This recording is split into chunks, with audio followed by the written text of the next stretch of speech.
किसी नगर में एक धनी व्यापारी रहता था। दूर दूर तक उसका व्यापार फैला हुआ था। नगर के सभी लोग उस व्यापारी का सम्मान करते थे। इतना सब कुछ संपन्न होने के बाद भी वह व्यापारी बहुत दुखी था, क्योंकि उसके कोई पुत्र नहीं था। पुत्र प्राप्ति की इच्छा से व्यापारी प्रत्येक सोमवार भगवान शिव की व्रत पूजा किया करता था और शाम के समय शिव मंदिर में जाकर शिव जी के सामने घी का दीपक जलाया करता था। उसकी भक्ति देखकर मां पार्वती प्रसन्न हो गई और भगवान शिव से उस व्यापारी की मनोकामना पूर्ण करने का निवेदन किया। भगवान शिव बोले, इस संसार में सबको उसके कर्म के अनुसार फल की प्राप्ति होती है। जो प्राणी जैसा कर्म करते हैं उन्हें वैसा ही फल प्राप्त होता है। शिव जी द्वारा समझाने के बावजूद मां पार्वती नहीं मानी और उस व्यापारी की मनोकामना पूर्ति हेतु वे शिव जी से बार बार अनुरोध करती रही।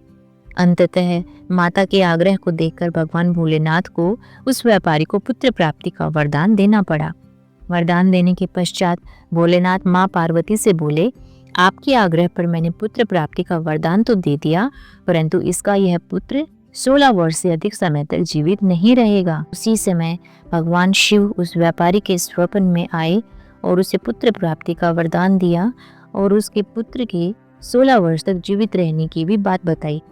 भगवान के वरदान से व्यापारी को खुशी तो हुई, लेकिन पुत्र की अल्पायु की चिंता ने उस खुशी को नष्ट कर दिया। व्यापारी पहले की तरह सोमवार के दिन भगवान शिव का विधिवत व्रत करता रहा। कुछ महीनों के बाद उसके घर एक अति सुंदर बालक ने जन्म लिया और घर में खुशियां ही खुशियां भर गई। बहुत धूमधाम से पुत्र जन्म का समारोह मनाया गया, परंतु व्यापारी को पुत्र जन्म की अधिक खुशी नहीं हुई, क्योंकि उसे पुत्र की अल्पायु के रहस्य का पता था। जब पुत्र 12 वर्ष का हुआ तो व्यापारी ने उसे उसके मामा के साथ पढ़ने के लिए वाराणसी भेज दिया। लड़का अपने मामा के साथ शिक्षा प्राप्ति हेतु चल दिया। रास्ते में जहाँ भी मामा भांजे विश्राम हेतु रुकते, वहीं यज्ञ करते और ब्राह्मणों को भोजन कराते। लंबी यात्रा के बाद मामा भांजे एक नगर में पहुंचे। उस दिन नगर के राजा की कन्या का विवाह था, जिस कारण पूरे नगर को सजाया गया था। निश्चित समय पर बारात आ गई, लेकिन वर का पिता अपने बेटे के एक आंख से काने होने के कारण बहुत चिंतित था। उसे भय था कि इस बात का पता चलने पर कहीं राजा विवाह से इनकार न कर दे, इससे उसकी बदनामी भी होगी। जब वर के पिता ने व्यापारी के पुत्र को देखा तो उसके मस्तिष्क में एक विचार आया। उसने सोचा, क्यों न इस लड़के को दूल्हा बनाकर राजकुमारी से विवाह करा दूं।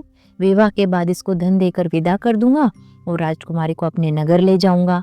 वर के पिता ने लड़के के मामा से इस संबंध में बात की। मामा ने धन मिलने के लालच में वर के पिता की बात स्वीकार कर ली। लड़के को दूल्हे का वस्त्र पहनाकर राजकुमारी से विवाह कर दिया गया। राजा ने बहुत सारा धन देकर राजकुमारी को विदा किया।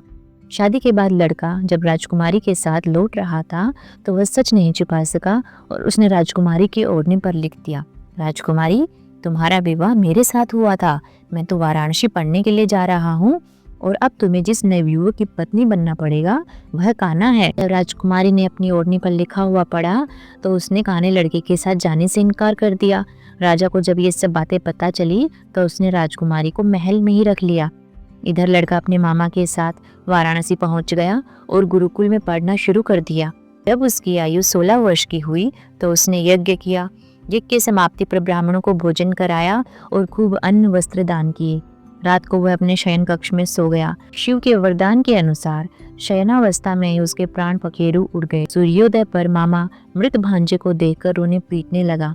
आसपास के लोग भी एकत्र होकर दुख प्रकट करने लगे। लड़के के मामा के रोने विलाप करने के स्वर समीप से गुजरते हुए भगवान शिव और माता पार्वती ने भी सुने। माता पार्वती ने भगवान से कहा, प्राणनाथ, मुझे इसके रोने के स्वर सहन नहीं हो रहे। आप इस व्यक्ति के कष्ट को अवश्य दूर करें।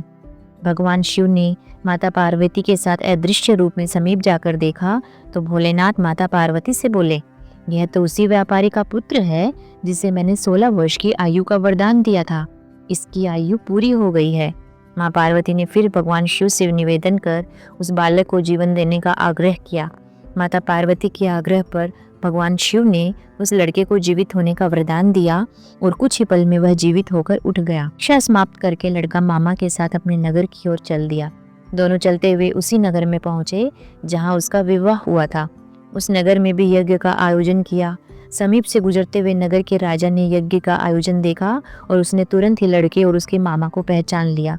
यज्ञ के समाप्त होने पर राजा मामा और लड़के को महल ले गया और कुछ दिन उन्हें महल में रखकर बहुत सारा धन, वस्त्र आदि देकर राजकुमारी के साथ विदा कर दिया। इधर भूखे प्यासे रहकर व्यापारी और उसकी पत्नी बेटे की प्रतीक्षा कर रहे थे। उन्होंने प्रतिज्ञा कर रखी थी कि यदि उन्हें अपने बेटे की मृत्यु का समाचार मिला तो दोनों अपने प्राण त्याग देंगे।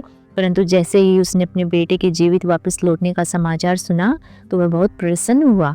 वह अपनी पत्नी और मित्रों के साथ नगर के द्वार पर पहुंचा।